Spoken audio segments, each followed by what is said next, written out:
Assalamualaikum warahmatullahi wabarakatuh. Alhamdulillah wassalatu wassalamu ala Rasulillah wa ala alihi wa sahbihi wa mawalah. Apa kabarnya anak sekalian? Bagaimana, baik? Alhamdulillah, ya.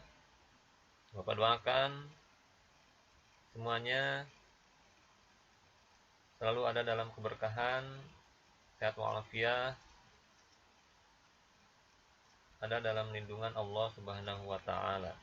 Amin ya Allah ya rabbal alamin. Selanjutnya, marilah sebelum pembelajaran kita bacakan doa terlebih dahulu. A'udzu billahi minasyaitonir rajim. Bismillahirrahmanirrahim. Rabbi zidni ilma warzuqni fahma waj'alni minas sholihin. Ya, selanjutnya marilah kita lanjutkan tadarus Al-Qur'an pada hari ini. A'udzu billahi minasyaitonir rajim. Bismillahirrahmanirrahim. Ya ayyuhalladzina amanu idza nudiya lis-shalawati min yaumil jumu'ati fas'au ila dzikrillah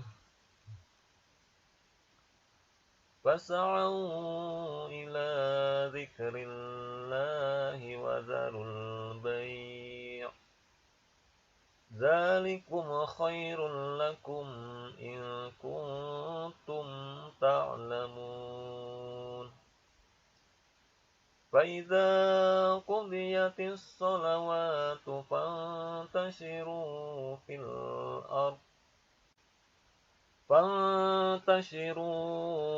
ardi wabtaghu min fadlillahi wadhkurullaha katsiran la'allakum tuflihun. Fa idza ra'aw tijaratan aw lahwan faddu ilaiha wa tarakuka qa'ima. Qul ma 'indallahi khairum minal lahwi wa minat tijarah. Wallahu khairur raziqin. Shadaqallahul azim. Nah sekalian, adapun tema pada pembelajaran hari ini adalah memupuk rasa persatuan pada hari yang kita tunggu. Adapun kompetensi dasarnya adalah memahami ketentuan sholat Jumat.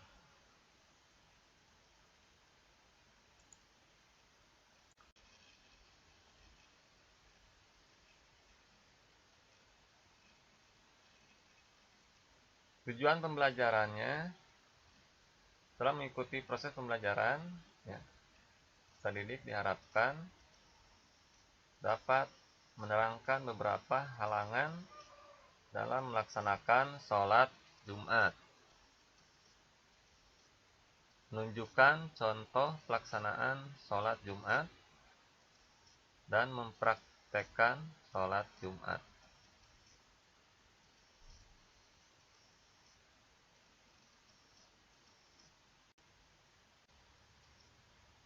Ya. Adab melaksanakan sholat Jumat. Yang pertama adalah meluruskan shaf, ya. Shaf itu adalah barisan sholat, ya.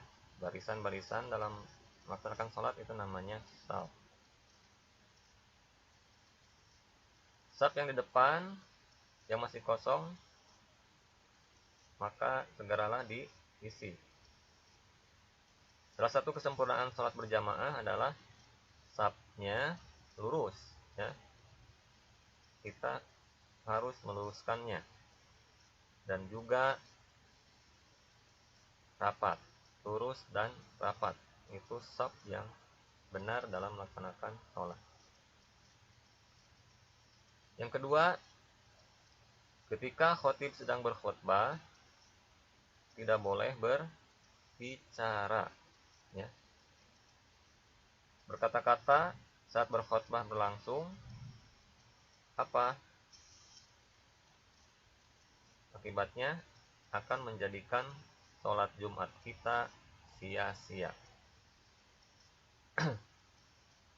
Dalam sebuah hadis yang diriwayatkan oleh Abu Hurairah, Rasulullah SAW bersabda,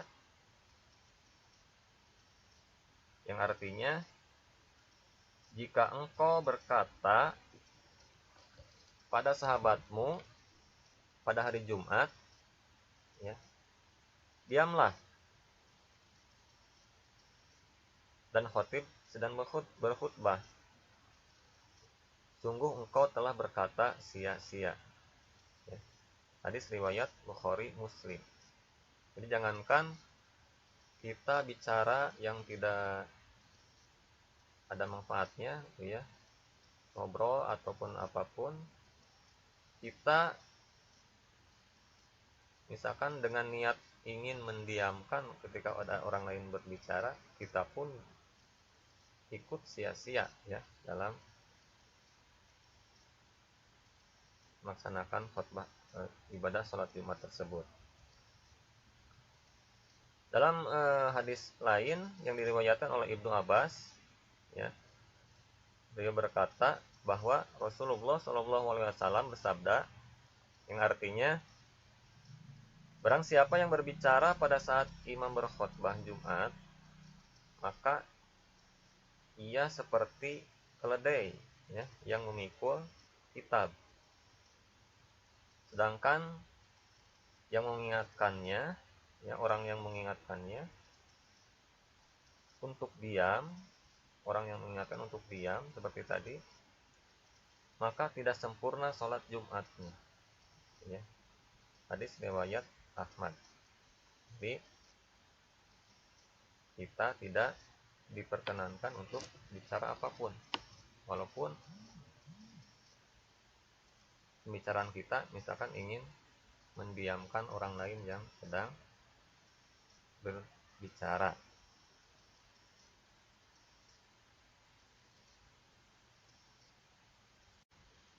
Ya, hikmah sholat Jumat. Di antaranya, yang pertama, menguatkan tali silaturahmi. Nah, itu bagaimana? Kita bisa mengetahui kondisi jamaah yang lainnya. Misalnya, jika kita melihat ada jamaah sedang dilanda kesusahan hidup, kita bisa membantu mereka. Atau jika ada yang jarang ke masjid karena sakit, bagaimana? Maka kita bisa menjenguknya. Bahkan jika kita melihat ada yang bermaksiat, ya, kita bisa langsung menasihatinya. Nah, dari sini maka umat Islam bisa mewujudkan apa? Semangat tolong menolong dalam kebaikan dan takwa. Sekaligus saling menasehati dalam kebaikan dan kesabaran, ya. Tawasau bil haq wa tawasau bis sabr. Dengan amar ma'ruf nahi munkar, ya. Berikutnya apa? Berkumpulnya umat Islam dalam masjid merupakan salah satu cara untuk mencari keberkahan, ya, dari Allah Subhanahu wa taala. Insyaallah dengan melaksanakan kita sholat Jumat, berkah akan semakin melimpah ya, yang akan diberikan oleh Allah pada kita. Nah, berikutnya apa? Dengan sering berjamaah di masjid bisa menambah semangat kita untuk bekerja ya, ataupun untuk yang untuk belajar ya. Karena apa? Karena kita terbiasa melihat orang-orang ya yang dengan semangatnya datang ke masjid untuk beribadah. Berikutnya apa? Membiasakan diri untuk berdisiplin terhadap waktu ya. Dengan melaksanakan sholat berjamaah, sholat Jumat, kita secara tidak langsung dididik untuk berdisiplin dalam waktu. Misalnya apa? Karena sholat Jumat itu tentunya dilaksanakan pada waktu yang telah ditentukan. Kita tidak bisa sembarangan ya melaksanakannya, misalkan pada waktu pagi hari, sore hari, ataupun malam hari. Tapi waktunya sudah ditentukan ya. Kita harus pas melaksanakannya pada waktu tersebut.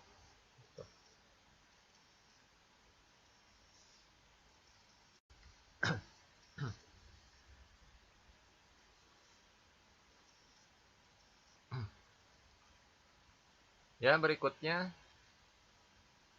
sebaik-baik hari ya ialah hari Jumat tentunya. Nah, ini bagaimana? Dari Abu Hurairah dari Nabi Muhammad SAW, beliau bersabda, sebaik-baik hari ya yang matahari terbit padanya adalah hari Jumat. Karena pada hari ini Adam diciptakan. Hari ini pula Adam dimasukkan ke dalam surga dan dikeluarkan darinya. Dan tidaklah akan datang hari kiamat kecuali pada hari Jumat. Itu hadis riwayat Muslim. Berikutnya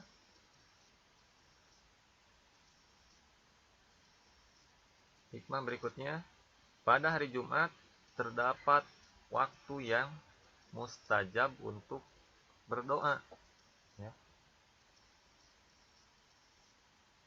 Nah, ini sebagaimana Abu Hurairah berkata, Rasulullah SAW bersabda, sesungguhnya di hari Jumat terdapat satu waktu yang mustajab. Bila seorang hamba muslim melaksanakan sholat dan memohon sesuatu kepada Allah Subhanahu wa taala pada waktu itu, niscaya Allah akan mengabulkannya. Rasulullah SAW mengisyaratkan dengan tangannya menggambarkan sedikitnya waktu itu. Ya, hadis riwayat Bukhari dan Muslim.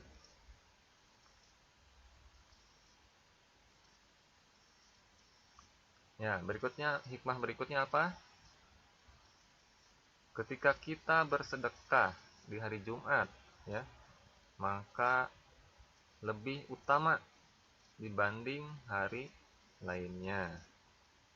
Bagaimana Ibnu Qayyim menambahkan, sedekah pada hari itu dibandingkan dengan sedekah pada 6 hari lainnya, ibarat sedekah pada bulan Ramadan, ya, dibandingkan dengan bulan-bulan lainnya. Jadi kita diibaratkan hari Jumat itu lebih utama daripada hari-hari lainnya, seperti bulan Ramadan ya yang diutamakan oleh Allah dari bulan-bulan yang lainnya. Berikutnya, hikmah berikutnya, hari diturunkannya ampunan ya. Rasulullah SAW bersabda, barang siapa yang mandi pada hari Jumat terus bersuci sesuai kemampuan, merapikan rambutnya, terus mengoleskan parfum, ya, lalu berangkat ke masjid dan masuk masjid tanpa melangkahi di antara dua orang untuk dilewatinya. Kemudian sholat sesuai tuntunan dan diam tatkala imam berkhutbah. Nah, apa? Niscaya akan diampuni dosa-dosanya di antara dua Jumat. Ya, luar biasa. Dosa kita akan diampuni oleh Allah dengan kita melaksanakan sholat Jumat dengan baik, ya, dan benar. Ini terdapat pada hadis riwayat Bukhari. Hikmah berikutnya, jalannya orang yang sholat Jumat adalah pahala.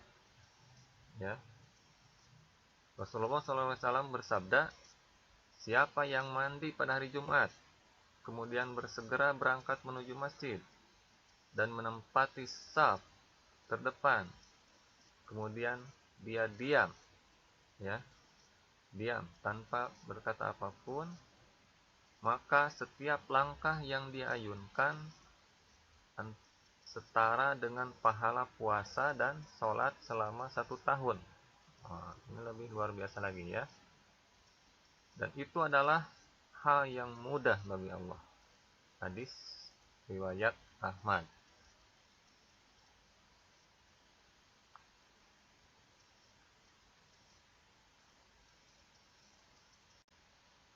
Ya, halangan sholat Jumat.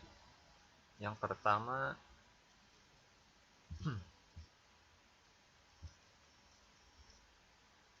sakit. Ya. Jadi bagi orang yang sakit diperbolehkan untuk tidak melaksanakan sholat Jumat. Tapi bukan berarti kita tidak melaksanakan sholat zuhur, ya. Tetap kita melaksanakan sholat zuhur, tapi kita melaksanakan sholatnya di rumah. Cara sholatnya bagaimana? Ya, cara sholat zuhurnya sesuai kemampuan kita. Kalau sakitnya ringan, ya sholat seperti biasa. Kalau sakitnya berat, boleh sampai kita hanya berbaring, ya, dan seterusnya. Ini sebagaimana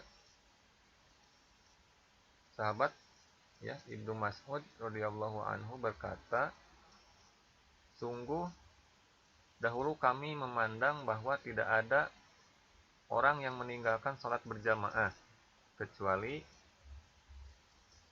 orang munafik yang jelas kemunafikannya atau orang sakit. Meskipun terkadang orang sakit dibopong oleh 2 orang sampai bisa mengikuti sholat berjamaah. Itu hadis riwayat Muslim, ya, yang menjadikan dasar untuk kita boleh tidak melaksanakan sholat ketika sakit, ya, sholat Jumat ketika sakit. Yang kedua, hujan dan hawa dingin, ya. Ibnu Umar radhiyallahu an mengumandangkan azan di malam yang dingin di Dajnan, sebuah bukit dekat Mekah. Kemudian beliau membaca, "Shallu fi rihalikum", ya, salatlah di tempat-tempat singgah kalian. Maka beliau mengabarkan kepada kami bahwa Rasulullah SAW memerintahkan muadzin untuk mengumandangkan azan setelah selesai, kemudian membaca, "Ala shallu fir rihal fi rihal", ya, salatlah di tempat-tempat singgah kalian. Ketika itu malam sangat dingin atau hujan dalam safar. Itu dalam hadis riwayat Bukhari dan Muslim. Jadi boleh ya ketika cuaca yang seperti itu, hujan ataupun dingin.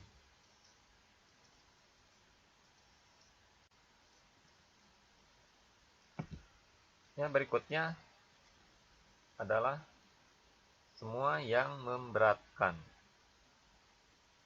Imam Al-Nawawi ya rahimahullah berkata bahwa bab uzur-uzur yang membolehkan tidak sholat Jumat dan jamaah tidaklah khusus ya, yang disebutkan dalam dalil-dalil, tetapi mencakup semua beban yang sangat berat, maka itu adalah uzur. Dan adanya lumpur di jalan termasuk beban yang sangat berat. Contoh lainnya apa? Ketika rumah kita sangat jauh dari masjid, itu termasuk salah satu uzur ya, alasan tidak kita melaksanakan sholat Jumat. Berikutnya contohnya turun salju ya, turun salju itu juga alasan kita tidak melaksanakan sholat Jumat di masjid. Berikutnya apa? Banjir ya, banjir, terjadi bencana banjir di jalan. Itulah. Berikutnya adalah yang menyebabkan halangan untuk melaksanakan sholat Jumat adalah semua yang membahayakan diri sendiri. Ya. Misalkan, apabila yang memberatkan adalah uzur yang membolehkan tidak sholat Jumat dan berjamaah di masjid, maka yang membahayakan diri lebih layak menjadi uzur. Bahkan menjadi haram ya ke masjid apabila membahayakan, karena syariat melarang manusia membahayakan diri sendiri ya, seperti dalam Al-Quran, dan janganlah kamu membunuh dirimu, sesungguhnya Allah adalah maha penyayang kepadamu. Quran surat An-Nisa ayat 29. Nah, contohnya misalkan ketika kita ke masjid beresiko tertular penyakit ya, terus jalan ke masjid berbahaya, hewan buas di jalan gitu ya, yang membahayakan diri sendiri, maka kita tidak diharuskan untuk sholat Jumat ya ke masjid. Berikutnya, halangan kita melaksanakan sholat Jumat ke masjid adalah semua yang membahayakan orang lain. Apabila yang memberatkan dan yang membahayakan diri sendiri adalah uzur untuk tidak ke masjid, maka yang membahayakan orang lain lebih layak lagi ya menjadi uzur. Juga menjadi haram hukumnya karena syariat melarang manusia menimpakan bahaya kepada orang lain. Rasulullah SAW bersabda, la dororo wala diror ya, janganlah membahayakan dan jangan pula membalas saling membahayakan. Hadis riwayat Ibnu Majah dari Ibnu Abbas radhiyallahu an. Contohnya ketika kita beresiko menularkan penyakit terhadap orang lain, terus dokter atau perawat yang sedang menangani pasien yang berbahaya baginya apabila ditinggalkan. Berikutnya, petugas yang menjaga keamanan. Berikutnya, petugas yang mengatur lalu lintas. Berikutnya, operator stasiun komunikasi. Itu ya. Itu boleh untuk tidak melaksanakan sholat Jumat.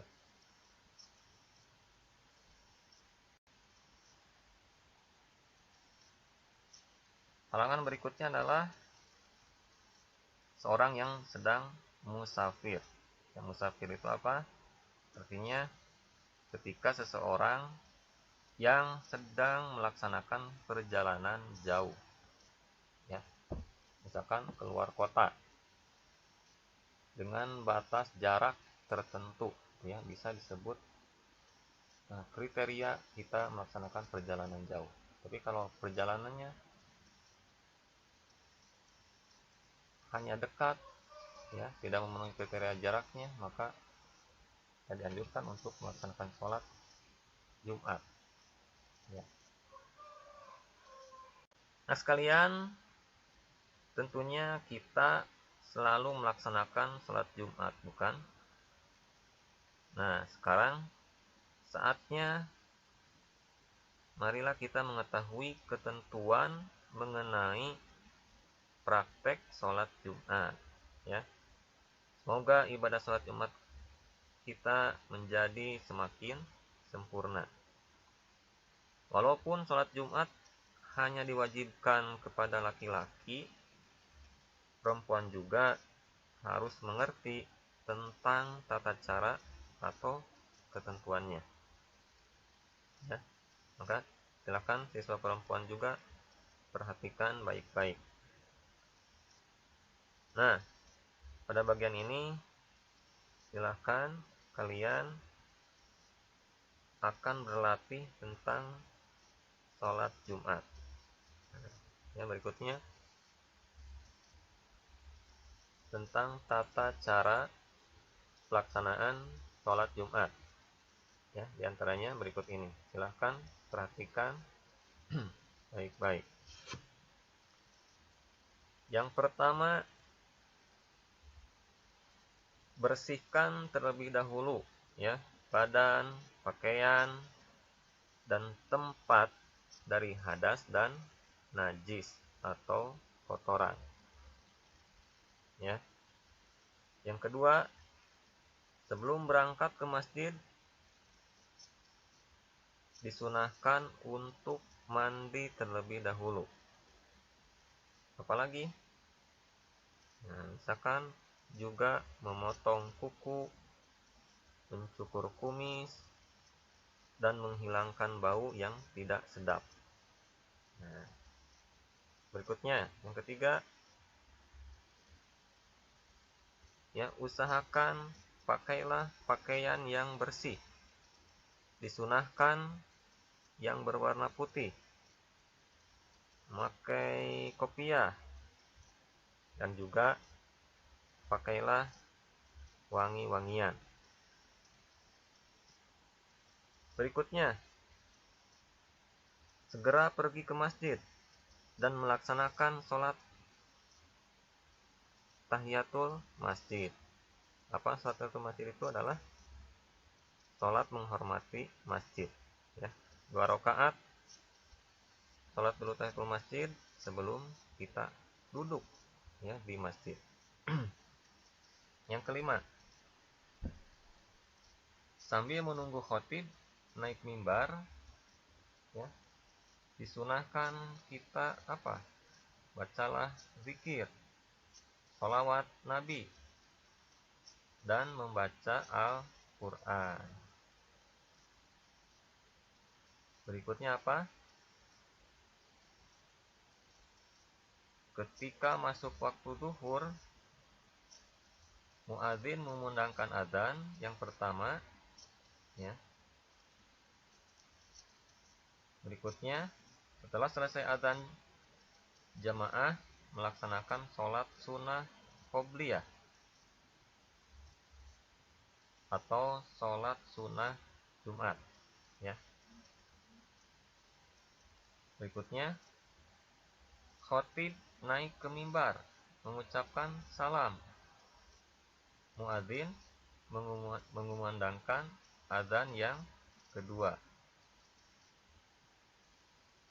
Berikutnya, bagi yang melaksanakan sholat Jumat dengan adzan hanya 1 kali, maka sebelum adzan khotib naik mimbar, ya, khotib naik mimbar, kemudian dikumandangkan adzan.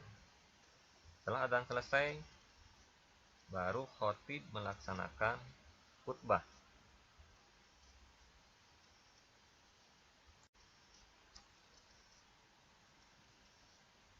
Berikutnya, khotib menyampaikan khutbahnya dengan 2 kali khutbah, diselangi dengan duduk di antara 2 khutbah. Ya. Berikutnya, pada saat khutbah dibacakan, jamaah memperhatikan dengan khusyuk. Ya, tidak boleh kalian bercakap-cakap, ya, meskipun suara khutbah tidak terdengar.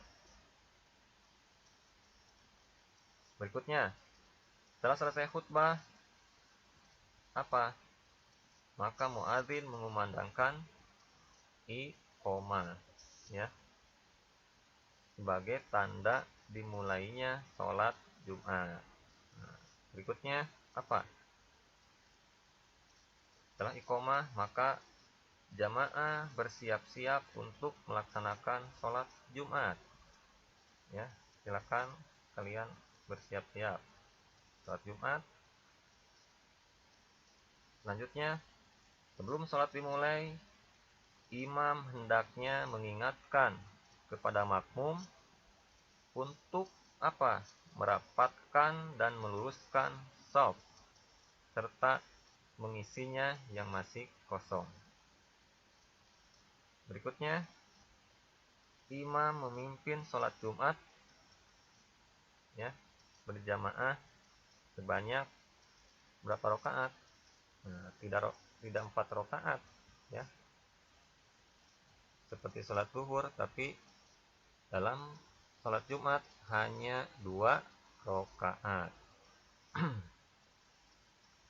Berikutnya, jamaah disunahkan untuk berzikir dan berdoa setelah selesai sholat Jumat. Jadi kita jangan langsung pas salam kita langsung pergi, ya, pulang, tapi disunahkan kita berzikir terlebih dahulu, ya, memanfaatkan berdoa terlebih dahulu. Nah, terakhir, sebelum meninggalkan masjid, jamaah juga disunahkan untuk melaksanakan sholat sunnah ba'diyah terlebih dahulu. Ya, tadi qobliyahnya sudah, juga ba'diyahnya juga laksanakan lagi, sholat sunnah ba'diyah. Nah, itulah tata cara pelaksanaan sholat Jumat yang harus kita lakukan, ya, dari awal sampai akhir. Nah, anak sekalian, selanjutnya silahkan untuk pembelajaran dan tugasnya dibuka, ya, di Google Classroom masing-masing kelasnya. Wabillahi taufik wal hidayah. Assalamualaikum warahmatullahi wabarakatuh.